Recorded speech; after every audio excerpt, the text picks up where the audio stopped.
As a child, I was fascinated by mermaids, mythical creatures who were both beautiful and powerful, containing the music of the ocean and the intensity of the feminine all in one. Beings that spurred from the Greek sirens, even more powerful than their modern counterparts. Women who could lure men to their death with just their voices and were feared and respected, so unlike how I felt for so long. I was never comfortable with being labeled by others, so rather than allowing them to put a moniker on my existence, I created my own harsh words in response. I was not gentle or fragile. I desired to be strong and courageous. But somewhere along the way, I forgot that gentle is not a dirty word.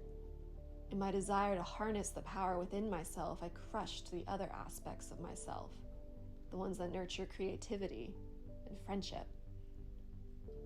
I went from outspoken to abrasive, honest to unkind, and I stopped believing in love around the same time that I lost it, and instead of taking that situation and seeing the beauty in it, I turned cold, like the icy waves of the ocean that surrounded the sirens I had once idolized, but those idols were really just isolated and dark and not human, using their shallow strengths in an attempt to harness power.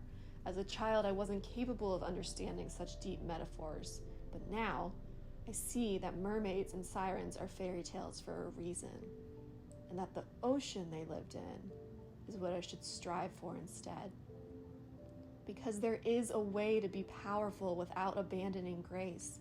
The same ocean that crashes against the sand, eroding boulders the size of skyscrapers and producing hurricanes that can tear apart anything man can make, that same ocean also ripples and flows and kisses the shore that bare feet run across. The moon and the tides pull and push a steady rhythm that ebbs and flows, reminding us that there is beauty in the monotony, if only we look close enough. When a child bends down to look at the sands on the shore, their world is small. They count grains of sand and pink seashells while the water tickles their toes, and there is beauty in this massive, powerful force.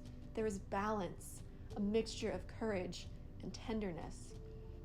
And unlike the mythical women who are shadows of personalities, representing only a man's negative perception of the evilness of the female gender, I will pride myself on the strong and the small.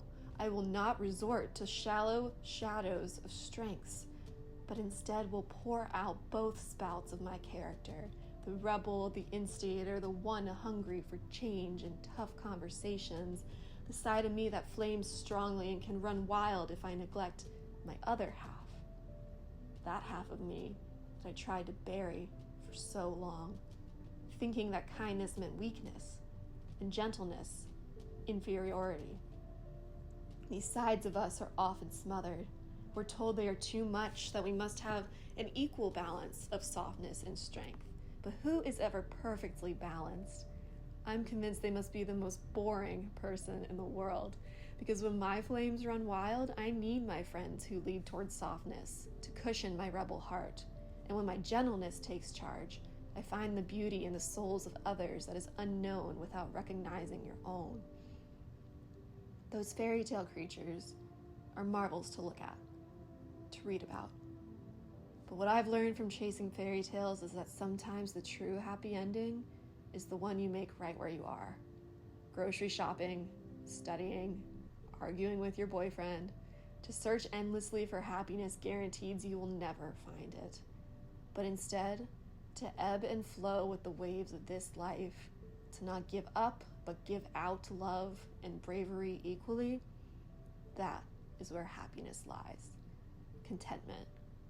To be washed by the water and cleansed by the sea, and to recognize your power and your gentleness can be the exact same thing.